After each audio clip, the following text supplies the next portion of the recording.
శ్రీ గురుభ్యో నమ. మనము మేషరాశి ఏ నక్షత్రాలు ఉంటాయో తెలుసుకుందాం.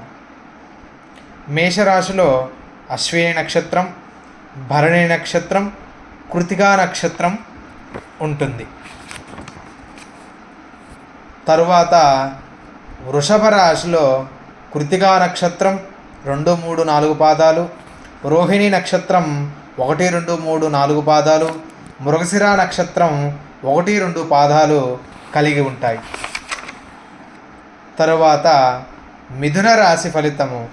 మిథున రాశిలో మృగశిర నక్షత్రం 3, 4 పాదాలు, ఆరుద్ర నక్షత్రం 1, 2, 3, 4 పాదాలు,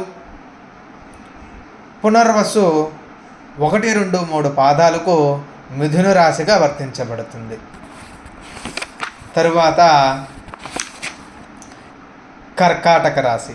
కర్కాటక రాశిలో పునర్వసు 4 పాదాలకు, పుష్యమి 1, 2, 3, 4 పాదాలకు, అశ్లేష 1, 2, 3, 4 పాదాలు కలిగి ఉంటాయి.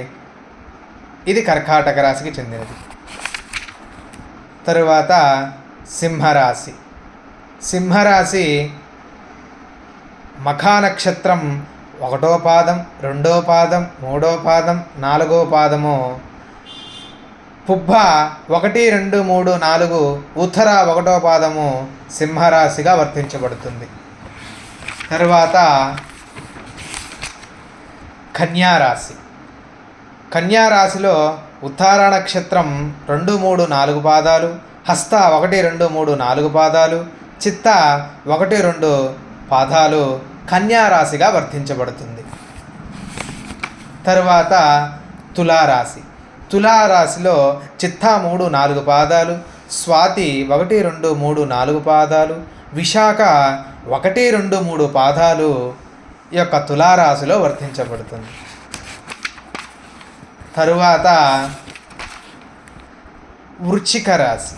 వృశ్చిక రాశి విశాఖ 4 పాదాలు, అనురాధ 1, 2, 3, 4 పాదాలు, జ్యేష్ఠ 1, 2, 3, 4 పాదాలు కలిగి ఉంటుంది. దీనిని వృశ్చిక రాశి అంటారు. తరువాత ధనస్సు రాశి. ధనుస్సు రాశిలో మూల 1, 2, 3, 4 పాదాలు, పూర్వాషాఢ 1, 2, 3, 4 పాదాలు, ఉత్తరాషాఢ 1వ పాదము ధనుస్సు రాశిలోకి వర్తించబడుతుంది. తరువాత మకర రాశి. ఉత్తరాషాఢ 2, 3, 4 పాదాలు, శ్రవణం 1, 2, 3, 4 పాదాలు, ధనిష్ట 1, 2 పాదాలు కలిగి ఉంటాయి. దీనిని మకర రాశిలో వర్తించబడుతుంది. తరువాత కుంభరాశి. ధనిష్ట 3, 4 పాదాలు, శతభిషం 1, 2, 3, 4 పాదాలు, పూర్వభాద్ర 1, 2, 3 పాదాలు ఈ యొక్క కుంభరాశిలో వర్తించబడుతుంది.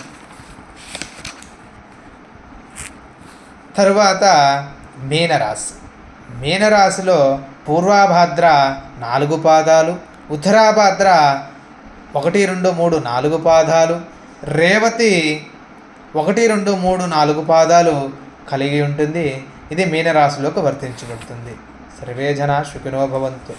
ఓం స్వస్తి. ఓం స్వస్తి.